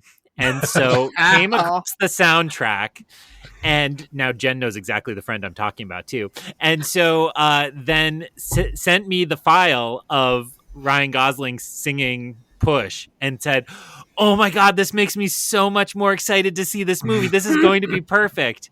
And my first response was, "Oh God, you shouldn't see this movie." And my second response was, of course, "Oh God, you really need to see this movie." And I said, like, there's a real, like, it's gonna hurt you. And PT is right. I was alluding to the Godfather joke because I'm gonna forget the exact dialogue, but when the Ken says back essentially like, "Oh, and it's even better if we watch it while I'm talking the whole time," I was like, "Oh no!" Like, how many times have I inflicted my own commentary on my poor long-suffering wife as we watch a movie, right? The old joke about the shot in Lord of the Rings where Viggo Mortensen actually breaks his toe, and how every film bro points and is like, "See, did you know in that take that's where he actually broke his toe, but he held it together and the take made the movie." It's like that is so perfect that I can feel like deeply called out by that movie, but actually appreciate the medicine it's serving me as a part of it. And that's unbelievable. Like, the fact that you could do that. I would kind of throw that back to the group and ask, is it that Greta Gerwig is around our age? I think she's maybe a little older than most of us, or maybe a little younger. I don't actually know. But her humor is so based in like 90s culture. Like, it's Push, right? There are so many songs that could be, but she chooses Push, and that immediately evokes our type and our generation. I think that has a real power, and maybe that's the parents who are going to see this are understanding that a little better, and would I don't know, a 50-something say like, "Well, this isn't really about me. Don't worry about it." I think that there's definitely some additional resonance for us because, like, we know Matchbox 20, we know the Indigo Girls. So, like, those, like, immediately mean something to us in a way that, like, if my parents see this, they're going to be like, "I don't know what that is." Greg, I'm glad you also know a big legitimate Matchbox 20 fan, Mike Bunn in shambles. I have no idea if he's going to be able to see this. If he sees this movie, what his reaction will be. But he also really likes the OC, so I feel like he contains multitudes. Like, he does, but I think that he will. I bet that his takeaway from the movie is they did Rob Thomas dirty. Like, I really think that's going to be the first thing he says if and when I hear from him about the experience of seeing it. Tiniest of sidebars. Said friend saw Rob Thomas in concert, as I think it's Matchbox 20 that's touring right now, on Sunday, and Push was dedicated to Ryan Gosling. So Rob Thomas and Matchbox 20 are either in on the joke or they're laughing all the way to the bank. Like, do what you want, we get money. So, like, go ahead and make fun of us. I also did see that one of the other, and I got hit by this. I don't know if the other two gentlemen on this call will feel this way. The film bro one was the hardest, the sort of the Snyder cut Godfather 1-2 punch. There also was the guy listening to Pavement, who was like, "Well, this is really Steve Malkmus really channeling Lou Reed. You need to listen to this part," as he talks over the music. And I did see Pavement make reference to it as, like, we like jokingly be like, we request no comments from people while we process this reference. if Warner Brothers would like to sponsor this post, please contact me. Which was funny. But yeah, I agree with what all of you are saying about sort of the lesson coming through. I do think I have heard from some people who are in more academic circles that were like, this was all a little didactic. This was a little feminism 101. Like, this was pretty like simple, which, I think even the people saying that recognize that like they are soaked in it all a little bit more. So of course this feels like intro to these topics, because it is the introduction to these topics for a lot of people. And so I think that smuggling that into a mainstream, now, $500 million grossing in the within the first week movie is great, and that's really good, and it's pissed off the right people who should be pissed off all the time about society passing them by, and that's good. I think there was a degree of and again, this is sort of my fault of hearing sort of the talk from people before I saw it, of just like, it's so smart and it really gets all these things across, that I was a bit like, oh, okay, like that's it, like that's all you're doing, which is totally what a white dude thing to do in response to this movie. I'm like, no, you didn't do more, okay. But so again, I do think a second viewing of this movie down the road, I'll be like, oh man, yeah, this is like deftly handling all of this, even when it is sort of like almost directly lecturing. It is doing a great job of getting that across in a way that's fun. Because I think the thing that works so well beyond just the content of the big monologue, the America Ferrera monologue, is that's so emotional and moving. And then as the scenes unfold and it becomes, yes, this is the tool we have to deprogram people, that recognizing the dissonance, it becomes more and more of a joke while still being true. Like, it becomes played humorously. So you get to sort of like release some of that emotional sort of feeling that's built up by laughing at the Kens, and also kind of like still getting like punched with like, Jesus, yes, that is another truism. And then you get the the different sort of bro types that are being tapped into. So yeah, I think it does really handle those things well. So I know this is from a while back, but to answer Greg's question about Greta Gerwig's age, she is actually about to turn 40 in a few weeks. August 4th, 1983 was her birthday. So happy birthday, 83. That's Jen and I and Greta Gerwig, dead on. Yeah. So I do think, to answer your question, there is going to be a generational sweet spot for this film, not just because of all the cultural references that we're talking about, but because of the actual Barbie references. My friend, shout out to my friend Brittany, who may not be listening to this, who went to go see it with me. I don't want to presume, but I'm going to say that out of the four of us, I probably played with Barbies the most as a child. But most of my Barbies were Disney Barbies, which for all of you probably tracks, like that shouldn't be a surprise. And I did have some stereotypical Barbies.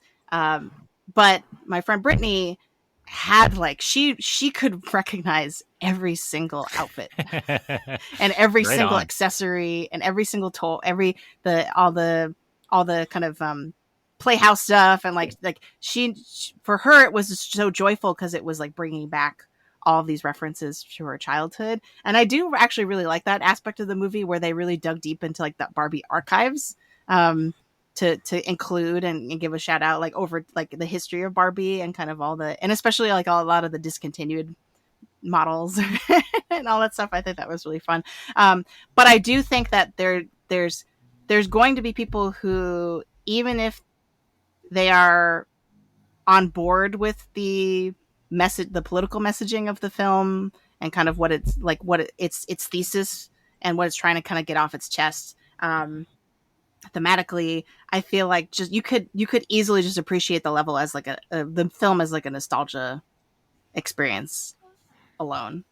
That's not to say that people will necessarily, because I think it's hard to isolate that part of it. But I think that it does really well. It checks that box really well as well. So I think for me, I think it's like it does a really good job of engaging with Barbie fans.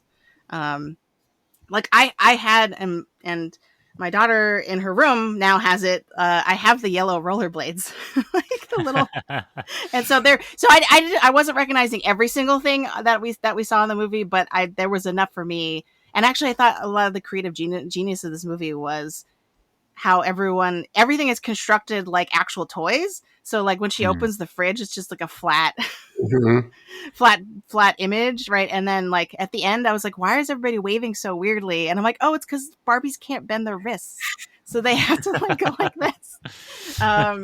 And so like little stuff like that I thought was such a great attention to detail. And when we get to Oscars watch in a little bit, production design, I feel like absolutely has to be in the conversation for this movie. And just to that point, it comes down to the scale. So Barbie's height to her house is a little different than a human to a human house.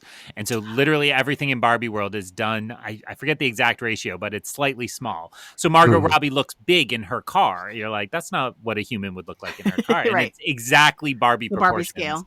Amazing. I was shocked to hear, just in terms of production design, there's no CG in Barbie Land, I believe. I think it's all like actually practically constructed materials. So unbelievable. Yeah, amazing. So I feel like we've been talking about Barbie a lot. Is there something we want to focus in on for Oppenheimer?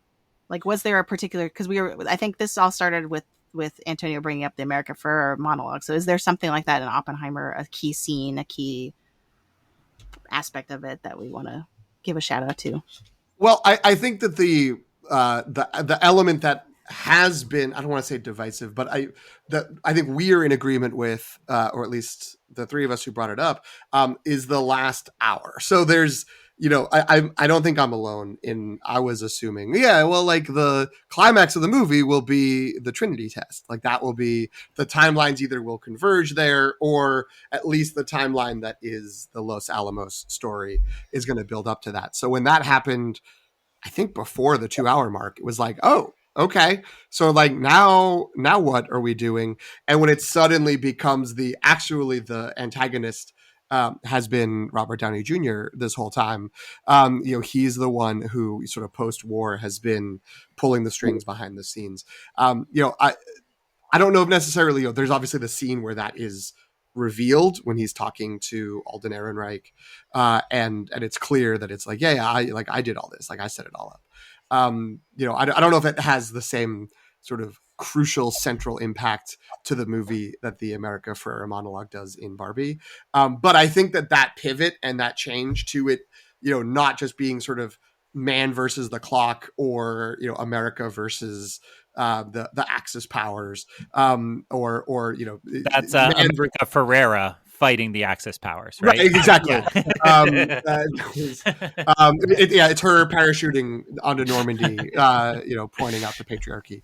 But yeah, like I think that that's the pivot to it's a man in for like the pettiest of reasons trying to destroy another man. I guess he has his petty motivations, but there's also the sort of the wider motivation of the military industrial complex wanting to forge ahead with, no, we wanted an arms race. We want to keep expanding this. We want to build on this power and have more and more bombs. And the person who did it being like, no, this is a bad idea. Like Batman creating a surveillance system in the Dark Knight and then being like, it has to immediately be destroyed, which is always been a wonky part of the Dark Knight, but it is interesting the parallel of like, right, that's what Oppenheimer wanted, was like, we did this once, we should never do this again. Like now we have to stop it. Like we had to do it because it was this existential threat, but now this is going to create the new existential threat if we don't stop it. I just want to not necessarily answer that, but to say that I don't know if it needed an answer. Anyway, enough preamble. Like so much of that last piece to me feels like this is a COVID movie. There's been a lot of talk in the industry about how we're responding to this kind of earth-shaking event that we've all been through. And, when we talk through Asteroid City, like that's clearly a COVID movie because the idea of a military-imposed quarantine, sorry if people am I spoiling Asteroid City? Just throwing punches left and right to the poor Wes Anderson fans who waited 6 weeks. It just felt very much to me like the themes that came out of this were that it felt to me that it was interrogating the relationship between politics and science, and particularly the regards in which both of those disciplines, for lack of a better term, use progress, right? That science is meant to create progress, and politics, so often debates how much progress, how little, like how much, are we pushing for, are we pulling back, liberal, conservative, roughly speaking. And so it felt to me like this became very much a debate about how do science and politics interact and what damage is done when we let science get politicized, but yet at the same time also saying there's no pure science without politics, right? The Josh Hartnett, Oppenheimer debate from the beginning, it's like the classroom shouldn't be a political space. The classroom is always a political space. And the fact that that's so relevant to right now, kind of culturally, but also into the COVID moment, just felt to me like it gave this a real power that I wasn't expecting. I don't think I was expecting to interrogate my professional life in Oppenheimer just as much as I thought, like, well, I'm a good woke dude. I'm not going to interrogate my manhood in Barbie. And boy, was it a rough night at the movies, I guess is what I'm saying. So.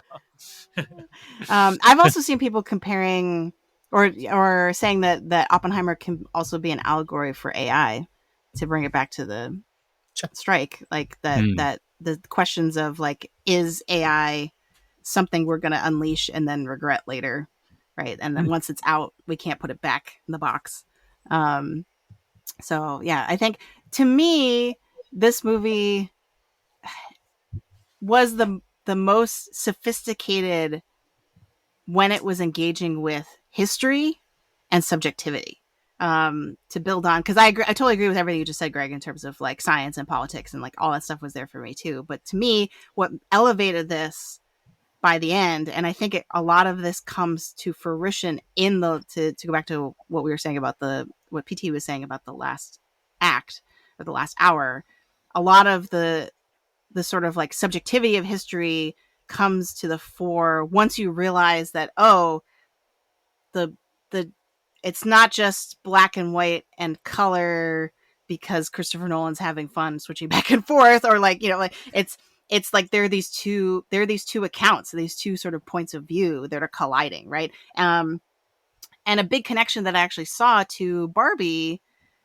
to my point earlier about the articulating the cognitive dissonance, I feel like there's a degree to which Nolan does that here as well, because and again, this circles back to Robert Downey Jr. So this is why I thought of this originally. Because Robert Downey Jr.'s character, Strauss, and I've heard lots of podcasters still call him Strauss, and I'm like, is that an intentional like jab, or are we just not remembering that was a huge part of the movie? But Strauss says in his like big monologue against Oppenheimer is like, he loved playing the martyr, right? Like he wanted to be the one who's in control. This is all about him and his ego, right? It's not about him caring about humanity. It's about so what I loved is that the film, in terms of its treatment of Oppenheimer, did sort of a similar cognitive dissonance thing of like both can be true. He can both feel guilty about what has happened and be morally kind of like advocating for what's right, but he can also, that does not excuse what he did, or like it doesn't mean he wasn't ambitious and let his ambition sort of an ego and desire to control this and like turn it into a like, no, I was the father of the atom bomb. I don't want H bombs, not because they'll be bad, but because like the atom bomb was the thing I created, not the H bomb, right? Like, and so it's really interesting kind of in the treatment of him as a historical figure. I've heard a lot of criticism of like, this is still glorifying him and kind of making him the hero. I don't agree with that at all. I feel like the film definitely approaches him more as this complicated figure. So I don't know what were your thoughts about like sort of like Oppenheimer as a historical figure in this movie? Well, I think that what you were just sort of saying about the cognitive dissonance and the way he maybe uh, existed with sort of the good intentions and then also the sort of bad, maybe bad motivations or even like sort of bad behavior, I think ties in interestingly with the most trenchant criticism, which is the women characters in the movie, as you said earlier, and as is a pattern in Christopher Nolan movies, because the way he treats the women in his life is a similar sort of like, well, I got to go and do this thing, and he's just kind of rolling over them, and you know, with the Florence Pugh character, kind of like, I'm gonna dip back into your life when I need something from you, and then you know, he looks very conflicted and he feels a little, you know, put off, and she says something like, you know, you come and go as you please, and you only show up when you need something. Like that's power, like that's the power you have over me, which does not mean that she's a well-written character or well executed,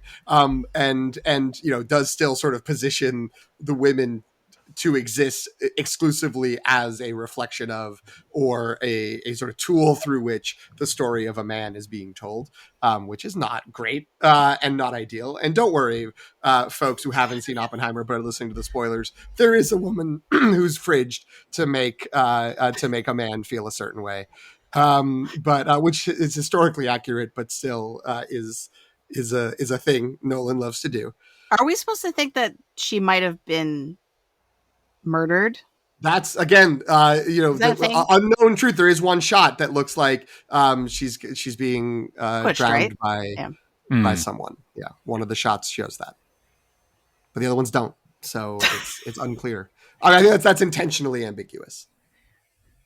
Since we're bringing up the female characters, I will say the one time the audience in Oppenheimer laughed, and I laughed too, was the moment when Emily Blunt's character is receiving the scientist who betrayed Oppenheimer and refuses to give her hand, right? Because she makes a big deal, like, you shook his hand. And so that was the one moment where like everyone in the audience was like, oh, good. Right. And like, what's interesting about Emily Blunt's character too, is that she, I have a few issues with how that character is written too, because I think 3 times she says the line, you have to fight, you should fight. Right. But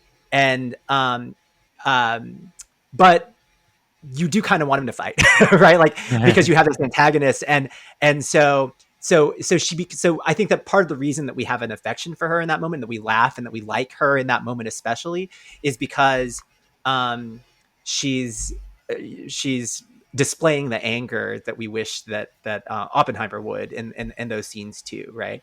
So that's why, you know, I thought, well, maybe she's the character that I'm supposed to sort of latch onto, but I couldn't quite latch onto her because I feel like there wasn't enough to her for me to for her to be the entry point into the movie for me. Yeah, I think a lot of that is, and I don't want to take credit for this. I think I heard someone on Next Best Picture say this, but that there's just so much time jumping with her, that in terms, and because the movie is about Oppenheimer and kind of, as sort of PT was saying, like his priorities are not necessarily the women in his life, right? That like that inevitably her storyline doesn't get a lot of screen time, but they're saying that, like, you know, a lot of I think a lot of critics who have a big problem with her, the way her character is written, and I didn't have as much of a problem, but I definitely see the points that it's because we go from her being an alcoholic to, like, and not being able to handle taking care of their child and like all, you know, all that kind of stuff, and then we go from that to her being like really witty and snide, to the not prosecutor, and I can't remember the actor's name either, though I know his face. When she's being kind of cross-examined. Thank you. Mm-hmm. That she kind of has her like, I'm the smartest one in the room kind of moment, right? And that there was just not enough in between those kind of checkpoints to really develop her as a character, and I can see that point. But at the same time, dude, I want more Oppenheimer and Kitty fights at home. Not really. Like, I don't know. That movie seems less interesting to me. That seems much more stereotypical biopic-y to me. I think that's also that's also the issue of there's only 2 women characters out of a cast of like 30 male characters. And so the fact that we only get a total of maybe like 8 or 9 minutes of screen time with Emily Blunt, with one scene that only lasts maybe a minute and a half, where she's really asserting herself, which is what we all like. The text thread with Jed and Greg, we were blowing up immediately with that was the takeaway after the movie, was just like that Emily Blunt scene was great. But it was only one scene, and it was a pretty short scene. There's a lot of the other actors had a similar like one moment, but there were a lot of dudes, and there's only a couple of women, and only one of the women had a good scene. No disrespect to Florence Pugh, she was doing what she could. But yeah, that's so I think that imbalance is worth noting. It's interesting in the context of Christopher Nolan, and again, you go back to the rhetorical situation of Barbenheimer. It's thrown even more into relief when the other big movie of the moment is about the sort of second class nature of women in society and the patriarchy. Mm. Boy, PT, you just totally erased nameless female scientist who was present in the background of like 5 scenes. So way to be. It's true. She did. I remember that she showed up and got hired right away.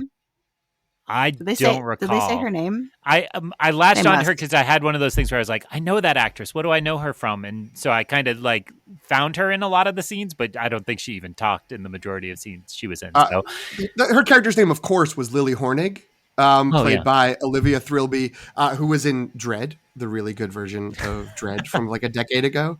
She was the other judge with Carl Urban's Judge Dredd. Oh. Okay. I only wanted to add to give voice to one of the objections I think to it. So again, this is something I want to track on my inevitable rewatch of Oppenheimer. The director, Christopher Nolan, is saying that the colored scenes are meant to be Oppenheimer's perspective and the black and white are meant to be objective. What? So that's what he's saying. So okay. If you watch the color scenes, those are the ones where women are treated particularly poorly. And so there's a defense of that to say that we are just experiencing that through Oppenheimer's lens. I have a lot of problem with that as a defense because it's like, oh, look, I just happened to find a narrative way to treat female characters the way I've always treated female characters. And that's problematic in and of itself. My wife and I went through this rewatching West Wing where you're like, wow, these dudes who work in the White House are really misogynist. And then you're like, oh, wait, the dudes who worked in the White House in the 90s would be misogynist. Like how much is text and how much is context? And I think, we all have to debate that ourselves, I think, more than come down on one side or the other. But I do think that it's worth noting that part of the problem is the fact that Oppenheimer was a dude working in a world of dudes who didn't care about the women. And, when they revealed the third affair, I was like, another one? Like, whoa. And one that, seemingly was so meaningless to him, it didn't get screen time, really. It was like, oh, well, if those scenes are his perspective, then, like, look how disposable women were to him. That, to me, becomes a way to further scrutinize him, while also conveniently just aligning this film with a lot of other problematic practices. So, and you just found a 4th female character. That's right, the other wife he had an affair with, and the brother's wife, who he didn't like, and couldn't remember her name. Was a communist. Yeah. So many nameless women in this movie. He's really done it. Between Oppenheimer, the character, and also the movie having to sort of be making a line between, well, like the theories of communism were engaging and interesting, but the actual American Communist Party was a problem and not something I wanted to be associated with. And critiques, I have seen very quiet like corners of the internet critiques of like, Barbie's actually just like white girl neoliberal feminism from people like Margot Robbie and Kate McKinnon, who loved Hillary Clinton and didn't like real progressive change, et cetera, et cetera. Like hardcore crappy leftists out there are having a bad weekend. Like it's just not good for them. The tankies of the world are bums. at the theaters. On that note, let's talk about Oscars. I do want to, because we are getting towards the end, I want to make sure because there actually is stuff to talk about for once. I feel like we've had a long stretch of very enjoyable blockbusters that have no Oscars prospects whatsoever. And so it's nice to have some more Oscar contenders enter the chat. So we can start with either one or kind of go by category even. But like, I guess maybe my first question is, which film do you think gets more nominations? And then that might segue into which nominations and which categories. Oppenheimer, because of dudes. That does just seem to be a running theme of this episode. Ken's run the world, right? Yeah. I would say Oppenheimer will probably get a higher number because I think Oppenheimer will be more appreciated below the line. I see it in the All Quiet lane from this past year where it's like, because it's a serious movie that happens to do visual effects and sound design and cinematography and all that stuff really well, I see it getting a lot of nominations down there that bulk up the number. But I think there's a compelling case for Barbie getting more of the kind of prestige above the line nominations. Interesting. I don't know if I would think that Barbie would get more above the line nominations. I see a path where Oppenheimer gets way more nominations. Barbie wins more because Barbie might lock down 2 or 3 wins, and Oppenheimer could be in that Fabelman's Irishman zone where it's the movie that's been comes out and people are like, well, this is clearly like a front runner, and everyone kind of thinks there's the front runner for a while, and by the time we get to January, February, people are like, I don't know, Oppenheimer, whatever. It's sort of old news by the time voting actually happens, and it doesn't really win anything. Or support consolidates around one award, such as Best Supporting Actor for Robert Downey Jr. And it's like, well, cool, that'll be the Oppenheimer award, and we don't have to give it these other things to the other 7 or 8 or 9 nominations it got can go to something else. Yeah, I don't know. I'm more inclined to think it'll go bigger because it is not only traditional Oscar bait because of its subject matter, but it's also good. So, you know what I mean? So if I'm just thinking if something like Elvis can get as far as it did, right? Then this surely will do better. So I feel like I'm willing at this point, and granted, yeah, I like your point about, it can sprint, but can it win the marathon of Oscar season? Especially with the strike kind of probably complicating a lot of releases and stuff like that. But the question is will it go all the way with because I definitely think it's at minimum going to be sound, editing, sort of Greg was saying, those below the line categories, score. Oh my gosh, the score of this movie is so good. It was so stressful because of the score. But at the same time, I feel like it can also go all the way, probably Nolan and director, best picture. I feel like it has potential to make it into all of those bigger categories as well. Antonio, what do you think? Yeah, I have them actually for the above the line categories fairly even. I have them both as probably nominated for picture, director, maybe.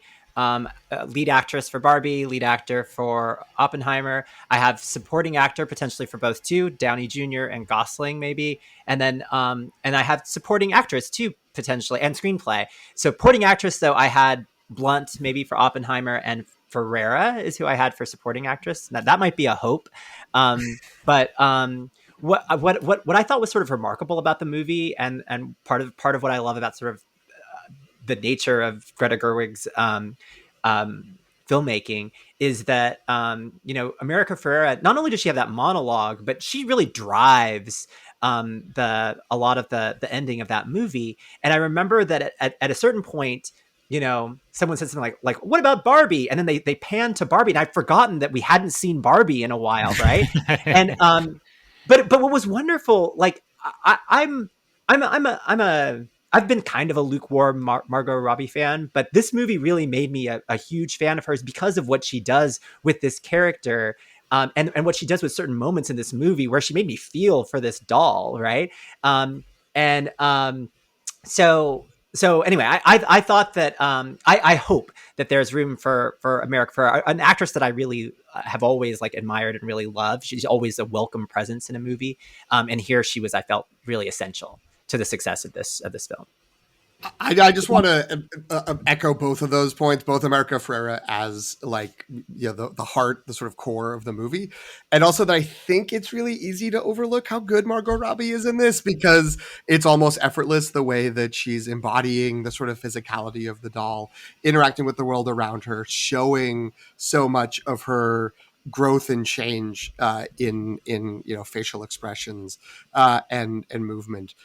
And, you know, I think that it is really remarkable. I think she does a great job. I would definitely, you know, it's hard because it's like, well, you know, we haven't seen all of the movies. I would be happy, I think, unless there, you know, are three or four other performances. I'm assuming Greta Lee already locked in for a slot. But you know, that there are four other performances that are better, clearly to me, than Margot Robbie. But as of right now, that would be great. Like, I think that she deserves that. I had that concern too, because I agree that this movie does not work without her, without this performance. Mm-hmm. Is she's holding the whole thing, she's doing kind of the unsung hero work, because she doesn't have a huge monologue like America Ferrera does. That was my first thought. I was like, well, everyone's talking about Ryan Gosling in supporting, right? And everyone's really focused, throwing all of their Oscar nomination energy, I think, towards him. Very tandem. And he's, I know, right? It's like, well, what about Barbie? But I think that's largely because, I mean, he's amazing. I love him in this movie. He's doing amazing work. But, and he's so funny. His comic timing, his facial expressions. It's like he goes through a million facial expressions in like 3 seconds. It's like, it's really good. And then he's singing, right? Like there's like all this sort of stuff. But I think if I'm thinking like a very basic Academy voter, I'm gravitating towards him because he has a flashy performance, gravitating even maybe towards America Ferrera first because she's got that big monologue. And she has a very clear Oscar reel. But Margot Robbie gets lost in a shuffle, I think, when I'm thinking like a basic Academy voter, because her work is like crucial to the film, but not as noticeable if you're not paying attention. So that's my concern, is that she's going to get left out of the acting nominations, if there are any, for Barbie. And similarly, I think if the field does become more crowded generally, Barbie, especially in terms of Best Picture, Barbie is much more likely to get squeezed out than Oppenheimer. Yeah. So that's kind of my concern. I think my concern along that is that it ends up going the Top Gun lane, right? They're like, oh, we just need to recognize this movie that made a ton of money. I mean, I haven't done the exact math. I'm not a mathematician myself, but I suspect this is the only movie that has a shot at dethroning Mario Brothers to be the top grossing movie of the year, and Probably. that may still be a stretch. So I worry that if it's that successful and, you know, a little bit of that fatigue, sprint marathon, it's like, oh, we've forgotten about Barbie by February. Working in its favor, how great to have Margot Robbie at your award shows. Isn't it great to put beautiful people on TV? But working against it is, will there be a ceremony? Who will be at the ceremony? Who will, if the strike, by all accounts, is as deadlocked as it is, we could still have nothing by then. I wanted to go back. If Dune sticks to this year, Dune versus Oppenheimer below the line could really be an interesting thing to track. As a piece of that. Get ugly. Well, and the last thing I'll say, just also to voice my support for Margot Robbie, who, you know, is absolutely I didn't get her either. I actually credit Babylon, where I was like, oh, she is a great star. Like, I had an undergraduate one time be like, Wolf of Wall Street is my favorite movie of all time. A female undergraduate. And I was like, like, are you okay? Like, what's the matter? Like, what hurt you? But I didn't get her from that film, perhaps to my detriment. I really got it. I did not get it in Amsterdam. Amsterdam was just a train wreck. But Babylon, I was like, this is what people see in Margot Robbie. And then I loved her in Asteroid City and then in Barbie this summer. So I think she's having an incredible summer. I saw a typical dude on the internet go, well, I haven't seen this movie, but isn't it just Elf? which was a particularly funny take because of how terrible it is. But when you're talking about Margot Robbie getting ignored, I think that's the way she gets ignored, is like, what she has to do is so much more complex than that. Will Ferrell in Elf is just an embodiment of naivete, and eventually everybody comes to see the world through his eyes. And her journey as a character here is so much more interesting than that she gets really challenged and has all these moments. I will just say the scene of her on the bench with the old lady, that's the Oscar reel, and True. totally wins in my book. I think if it's a normal award season, the Globes will love Barbie, and I think that will remind people how much they love Barbie, and we might see these nominations we're hoping for. Yeah, I New can Globes, see that. whatever the Globes are now. Who knows? We don't know. I just want to add one thing and ask a question related to what Craig was just saying. I just want to add to the Margot Robbie love. She's also the reason that Greta Gerwig is the director. Like, she got in on Barbie, worked out the sort of idea of like, oh, what if I were Barbie? And Mattel was like, great. And she's like, and I want Greta Gerwig to direct it and Noah Baumbach to co-write it with her. And so she really pushed that through. And so they had this idea, this sort of like, how did they get like Mattel to agree to have this be the movie tied into it? I think Margot Robbie's a big answer, a big reason for that. That's the answer, that she sort of shepherded this. So I think she gets a lot of credit. It's good. I think she would get, as one of the producers, she would be one of the people nominated for Best Picture if it gets Best Picture, if I understand the credits correctly on it. So that's really good. Was the old woman on the bench? Is that someone? Is that like a person either in the like behind the scenes world of Barbie or a particular actress? I felt like I was supposed to know who that was, but I didn't. From the trailer, I thought it was the creator of Barbie. Yes, but I don't think she's alive. The trailer put the Rhea Perlman monologue over that woman's picture, so I thought that was all one, and it was the creator. So I'm just giving myself half credit for being correct. But yes, I believe the actual creator of Barbie is dead, so it was not her. So apparently, go ahead, Jen. Oh, sorry. No, go ahead. Did you Google? I did. I realized I asked that question while having the Barbie Wikipedia page up on the cast, and I should have just looked at that before saying it. She's a costume designer who has won the Academy Award twice for The English Patient and Ma Rainey's Black Bottom. So presumably was the costume designer who dressed her on this. She works with Noah Baumbach pretty regularly, and she also worked with. I don't see her on any Greta Gerwig movies, but I guess she's been Noah Baumbach's costume designer for the last few movies. There's an internet theory that I'm just seeing now that it's Barbara Handler, so the daughter of the Rhea Perlman, creator of Barbie, which I feel like would be a little too on the nose. For me, thematically, I think it makes more sense if it's nobody, quote unquote. You know what I mean? Like if it's nobody named or that we're supposed to recognize, because it ties back into America Ferrera's thing of like, it's okay to be ordinary, and that Barbie really is very meaningful for women who are not the president or Nobel laureates, or like, I mean, like that, that are just ordinary women trying to make their way in the world. But then I found this other article that was like, this is from Screen Rant. Oh no, don't give me an ad. Get out of here. Oh, it's not loading. While we're waiting for that to load, I think we need to point out another man in Barbie, because that's what's important about the Barbie movie are the men. Michael Cera, in a little bit of screen time, not Oscar nomination worthy when you've got Ryan Gosling sitting right there in the movie, of course, but Michael Cera just kills it as Alan, and like again, like I was getting the not during the movie, but in the build up to it, she was like, oh, that's perfect. Like, I didn't know Alan existed, but apparently he does, and he has, and it's like it is sort of a joke of like, he's the leftover. He's the only other guy they make besides Ken. And there's only ever been one Alan. They didn't make a ton of different Alans in different clothes. They just made him once, and they were like, no one cares, whatever.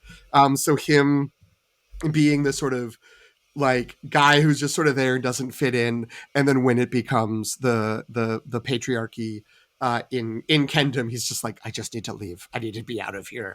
Was just a really funny idea, executed really well, fitting in with Michael Cera's general vibe and persona. And I thought every time he was on screen, he was getting a laugh. And I think that's again, it feels bad to single out another male performance in the Barbie movie, but I did want to point out how great he was. I thought Issa Rae was amazing as President Barbie. Mm-hmm. She was great. She just had so much, and like she's the funniest, I think, during the deprogramming Barbie's scheme. Mm-hmm. Like I laughed the most, I think, for her. So I think this is a good transition into. I wanted to ask because I think it's according to the Oscar buzz discourse already. We've already mentioned all the key kind of acting nominations, but particularly for Oppenheimer's, just because the cast is so big. But also Barbie, if you can think of something, but are there performances that you feel like should be nominated for supporting, but won't be because, they're getting lost in the shuffle or there's too many of them?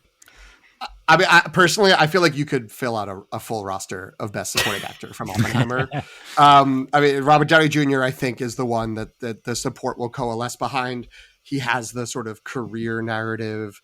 There's theoretically sort of a justice for Chaplin, but not really, because if someone else should have won in 92, it should have been Denzel for Malcolm X, but whatever. But this like, oh, he's been so good for so long, but also he's been kind of trapped as Tony Stark. And the thing I really liked about seeing him in this movie was like, oh, he's acting again. Like, it does sort of feel like this is the first time he's not just kind of being a version, the Shane Black version of Robert Downey Jr., which he's kind of been in a lot of things since. I don't want to say going all the way back to Kiss Kiss Bang Bang, but I certainly was the judge the last time he was trying. Not that it succeeded in the judge, but it's been a while since he was trying, and I feel like he gets a little bombastic in a way that I think works, but maybe some people don't. But I think he's doing great. So you have Robert Downey Jr. I think they're going to coalesce around him. But I mean, Matt Damon, Alden Ehrenreich, Jason Clarke, David Krumholtz. I think all four of those in another timeline. If Robert Downey Jr. maybe wasn't in this movie, any one of them could be the one that people start to be like, actually, that person giving this performance in this movie, could get some momentum. So obviously, I'm not advocating for that, but I do think there's a roster full of dudes that could get support in this movie. I really like David Krumholtz and Josh Hartnett. They're probably my favorite supporting, like under the actual supporting. Not that I think it's deserving of an Oscar nomination, but I really enjoyed Matt Damon in this movie. He was he's really honed in between this and Air. He's really honed in on his I don't know, middle manager. Yeah. It's really good. I think in the other atomic bomb movie that tried to show this story, it was Paul Newman in the 80s. So it's funny how much younger Matt Damon is, but is filling that in. The steam train of Air cannot be deflated by a second nomination for Matt Damon. So I think you hit on all of mine. Big shout out to Josh Hartnett, which it's did we forget about him? He's fine. I mean, I never was the biggest fan, but he's been gone for so long. Apologies to the Guy Ritchie movie he was in a couple years ago. But I'll just give a little shout out to Casey Affleck, which was maybe the one I didn't see coming. I was like, oh, and, just come on, making him the antagonist to Matt Damon. I'm sure they called Ben first, but, he just nailed it with this really dark menace for 3 minutes. I don't even know. It wasn't all that long. It just felt like it was really well done. So shout out to Casey. My last Oscars thought is that we could be living in a world where original song includes Just Ken and Peaches. And that makes me really happy.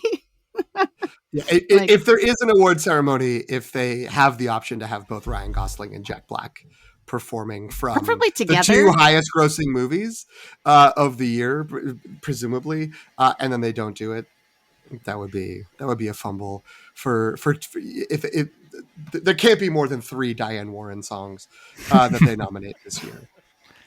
No, I'm gonna say my vote goes to Lizzo, and then we get to recreate the weirdest Star Wars of all time by having Jack Black and Lizzo Yes. perform at the ceremony. Special guest Grogu. That's a good call. All right, so I think we are ready to close this Barbie box or redact these classified files. I don't know what a good metaphor for this would be, but I think we're ready to wrap up. So this was great. This was and we managed to go for 2 movies just a little over 2 hours. So good job, everybody. We did it. We can all glad handle each other. Not quite like Los Alamos. No, I think we can feel better about what we just did. Stomp the bleachers in celebration. That's right. What's sad is when no more movies come out this fall, we need to do 6 more episodes on each of these, right? Like the awards race actually ends today if nothing comes out this fall. That's really true. Yeah, that'll be really, really, really interesting to see. And I think the only way we'll be able to we'll be able to like kind of sort of see where the wind's blowing with that is if more and more if like the cascading effect of like more and more movies get pushed to 2024. And then it's like, if Killers of the Flower Moon does not come out, I will riot. It's like, that's not okay. We need that movie this year. I'm super sad about Dune, but I can wait for Dune. But for Oscars purposes, I feel like Killers of the Flower Moon needs to be in the mix. Anyway.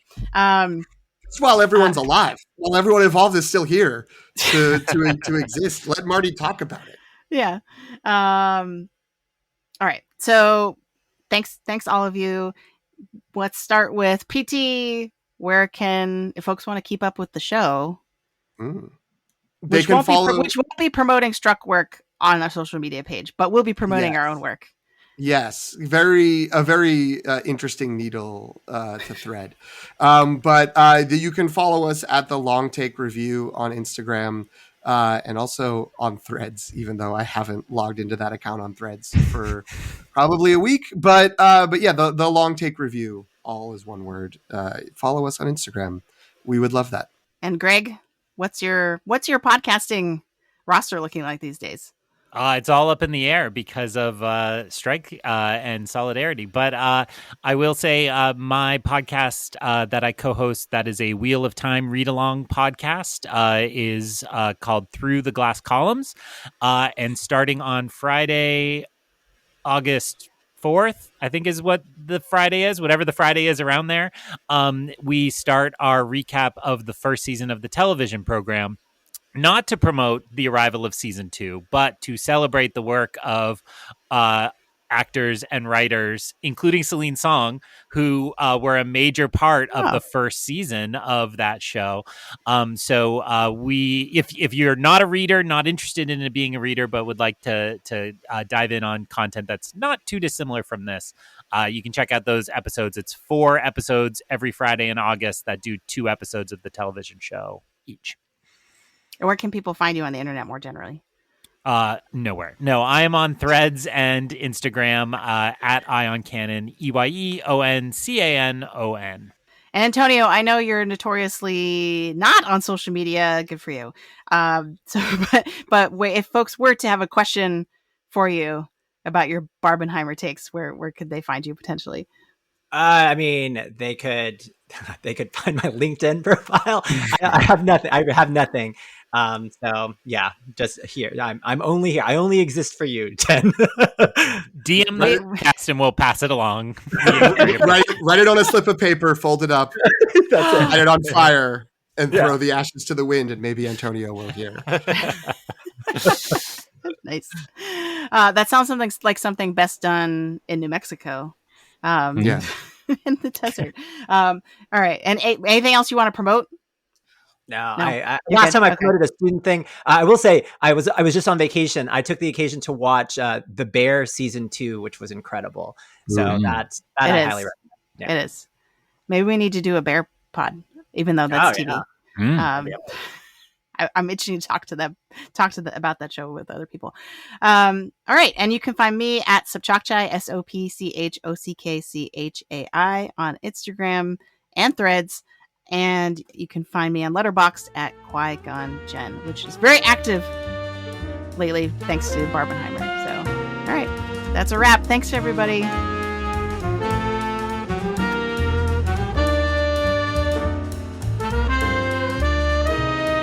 Thank you for listening. You can follow The Long Take on Substack at thelongtake.substack.com. Subscribe for free to receive reviews of films with Oscar buzz, as well as new films and series from pop franchises like Star Wars and Marvel.